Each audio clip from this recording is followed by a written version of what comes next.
सोच के देखिए, एक ऐसा वरदान जो किसी को बिल्कुल अजेय बना दे। आज हम नरसिंह की कहानी में इसी पहेली को सुलझाएंगे। ये कहानी है एक असुर की जबरदस्त चालाकी की और उससे भी बड़ी एक दिव्य युक्ति की। तो सवाल यह है कि कोई किसी ऐसे को कैसे हरा सकता है जिसे मारना नामुमकिन हो? यही वो सवाल है जिस पर यह पूरी कहानी टिकी हुई है। तो चलिए शुरू करते हैं। कहानी के केंद्र में है एक असुर राजा, नाम था हिरण्यकशिपु, और उसकी बस एक ही धुन थी, एक ही जिद कि वो अमर हो जाए, अजेय बन जाए। लेकिन ऐसा क्यों? वजह थी बदला। उसका भाई था हिरण्याक्ष, जिसे भगवान विष्णु ने अपने वराह अवतार में मारा था। और बस उसी एक घटना ने हिरण्यकशिपु के दिल में नफरत की ऐसी आग जला दी, ऐसी आग जो कभी बुझने वाली नहीं थी। और बदले की इसी आग में जलते जलते उसने सालों तक इतनी कठोर, बहुत ही ज्यादा कठोर तपस्या की कि उसकी शक्ति ने खुद सृष्टिकर्ता ब्रह्मा को उसके सामने आने और एक वरदान मांगने के लिए एक तरह से मजबूर कर दिया। और हिरण्यकशिपु बहुत चालाक था। उसने एक ऐसा वरदान मांगा जिसने उसकी मौत को लगभग नामुमकिन बना दिया। उसने कहा, मेरी मौत न घर के अंदर हो न बाहर, न किसी इंसान से न किसी जानवर से, न धरती पर न आकाश में, न दिन में न रात में, और न ही किसी भी हथियार से, चाहे वो जिंदा हो या बेजान। मतलब उसने मौत का हर दरवाजा बंद कर दिया था। तो हिरण्यकशिपु को लगा, बस अब काम हो गया, अब उसे कोई नहीं हरा सकता। लेकिन कहानी में एक ऐसा ट्विस्ट आया, एक ऐसा मोड़ जिसके बारे में उसने सपने में भी नहीं सोचा था। और वो ट्विस्ट था उसका अपना बेटा प्रहलाद। अब देखिए विडंबना, देखिए। जिस वक्त हिरण्यकशिपु विष्णु से बदला लेने के लिए तपस्या कर रहा था, ठीक उसी वक्त देवर्षि नारद उसके पैदा भी न हुए बेटे प्रहलाद को उसी विष्णु की भक्ति की सीख दे रहे थे, उसकी मां के गर्भ में ही। और इसका नतीजा क्या हुआ? नतीजा ये कि एक ही छत के नीचे दो बिल्कुल अलग, एकदम अलग दुनियाएं बसने लगी। एक तरफ था पिता, जिसके लिए विष्णु सबसे बड़ा दुश्मन था, और दूसरी तरफ उसका बेटा, जिसके लिए विष्णु ही सब कुछ थे।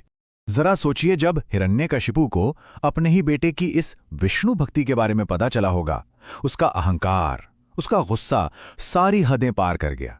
उसने साफ साफ फैसला कर लिया, या तो प्रहलाद बदलेगा या फिर उसे खत्म कर दिया जाएगा। और हिरण्यकशिपु ने अपने ही बेटे को मारने की क्या कुछ कोशिश नहीं की। उसे पहाड़ों से नीचे फेंका, समुद्र में डुबोया, जहरीले सांपों के बीच छोड़ दिया, यहां तक कि जहर भी पिलाया। पर हर बार, हर एक बार प्रहलाद की वो अटूट आस्था एक ढाल बनकर उसे बटा लेती थी। सवाल यह था कि इस आस्था को आखिर कौन तोड़ सकता था? जब कोई भी तरीका काम नहीं आया ना, तो हिरण्यकशिपु ने अपनी बहन होलिका की मदद ली। अब होलिका को एक वरदान मिला हुआ था कि आग उसे जला नहीं सकती। तो वो प्रहलाद को अपनी गोद में लेके चिता पर बैठ गई। लेकिन हुआ इसका बिल्कुल उल्टा। वो दिव्य शॉल जिससे उसे बचना था, वो उड़कर प्रहलाद पर आ गई, और होलिका खुद उस आग में जलकर राख हो गई। और प्रहलाद, वो एक बार फिर बच गया। अपने सारे के सारे प्रयास फेल होते देख हिरण्यकशिपु का धैर्य अब पूरी तरह से टूट चुका था। और अब कहानी अपने चरम पर पहुंच रही थी। वो वक्त आ गया था जहां उस नामुमकिन सी पहेली का जवाब सामने आने वाला था। गुस्से और हताशा में हिरण्यकशिपु ने अपने बेटे का मजाक उड़ाते हुए चिल्लाकर पूछा, कहाँ है तुम्हारा विष्णु? अगर वो हर जगह है तो क्या वो इस खंगे में भी है? और प्रहलाद का शांत जवाब था, हाँ पिताजी, वो इस खंभे में भी हैं। बस इतना सुनना था, और हिरण्यकशिपु का गुस्सा आसमान पर पहुंच गया। उसने आव देखा ना ताव और अपनी पूरी ताकत से अपनी गदा उस खंभे पर दे मारी। और उसी पल वो खंभा एक जोरदार धमाके के साथ टूट गया, और उसके अंदर से एक ऐसा रूप निकला जिसकी किसी ने कल्पना तक नहीं की थी। ये थे भगवान विष्णु के नरसिंह अवतार, आधा मनुष्य और आधा शेर, न पूरी तरह से इंसान, न पूरी तरह से जानवर। और यहीं इसी रूप में उस नामुमकिन वरदान का तोड़ छिपा था। देखिए कैसे। नरसिंह ने हिरण्यकशिपु को कहां पकड़ा? महल की चौखट पर, जो न अंदर है न बाहर। समय क्या था? शाम का, संध्या काल, जो न दिन है न रात। उसे कहां लेटाया? अपनी जांघों पर, जो न धरती है न आकाश। उनका रूप कैसा था? न इंसान का न जानवर का।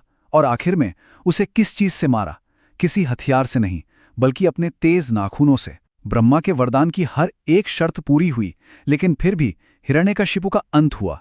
पर रुकिए, कहानी अभी यहां खत्म नहीं हुई।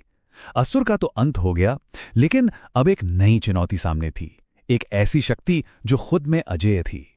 हिरण्यकशिपु तो मर चुका था, लेकिन भगवान नरसिंह का क्रोध, उनका गुस्सा अभी भी शांत नहीं हुआ था। वो उफान पर था।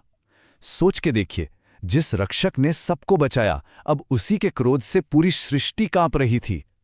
किसी भी देवता में हिम्मत नहीं थी कि उनके पास जा सके।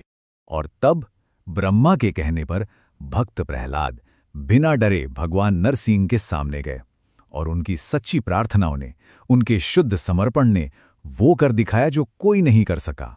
उन्होंने उस अजेय, उस दिव्य क्रोध को शांत कर दिया। तो ये कहानी हमें एक बहुत ही गहरे सवाल के साथ छोड़ जाती है। असली शक्ति आखिर है क्या? वो शक्ति जिसे कोई हरा न सके, या फिर वो आस्था जो उस ना हारने वाली शक्ति को भी शांत कर दे? सोचने वाली बात है।